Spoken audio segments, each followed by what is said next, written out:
কুমিল্লা জেলা হল এক ইতিহাসের সাক্ষী, যার আসল ঘটনা আমরা অনেকেই জানি না।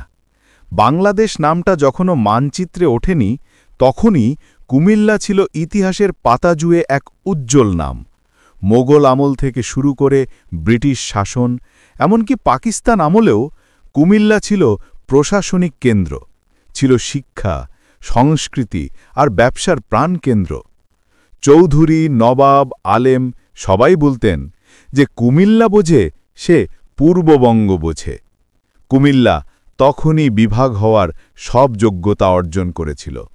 প্রশাসনিক কাঠামো, শিক্ষা প্রতিষ্ঠান, হাসপাতাল, রেললাইন সব কিছুতেই কুমিল্লা ছিল অগ্রগামী। কিন্তু সময় গড়ালেও ইতিহাস যেন ভুলে গেল এই শহরের অবদান। আজ যখন নতুন নতুন বিভাগ গঠনের আলোচনা চলে, তখন কেউ কেউ নোয়াখালীকে বিভাগ করার কথা তোলে। কিন্তু একটু ভেবে দেখো, বিভাগ হওয়ার আসল যোগ্যতা কি? বিভাগ মানে শুধু নাম নয়, এর মানে হল প্রশাসনিক সামর্থ্য, জনগণের সংযোগ, ঐতিহাসিক গুরুত্ব আর অর্থনৈতিক শক্তি। এই চারটিতেই কুমিল্লা এগিয়ে। নোয়াখালী নিশ্চয়ই আমাদের প্রিয় এলাকা, কিন্তু প্রশাসনিক ও ভৌগোলিকভাবে তার অবস্থান এখনও কুমিল্লার মতো কেন্দ্রীয় নয়।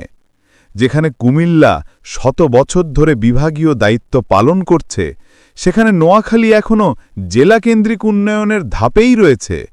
তাই ইতিহাস, জনসংখ্যা, প্রশাসন আর ভূগোল সব দিক থেকেই কুমিল্লা বিভাগের অধিকারী। এই বিভাগ শুধু নামের জন্য নয়, এটা এক ঐতিহ্যের দাবি, এক ইতিহাসের ন্যায্য প্রাপ্যতা। তয় বলি, সময় এসেছে যে নাম যুগে যুগে ইতিহাসের পাতায় ছিল, সে নাম আবার গর্বভরে উচ্চারণ করার।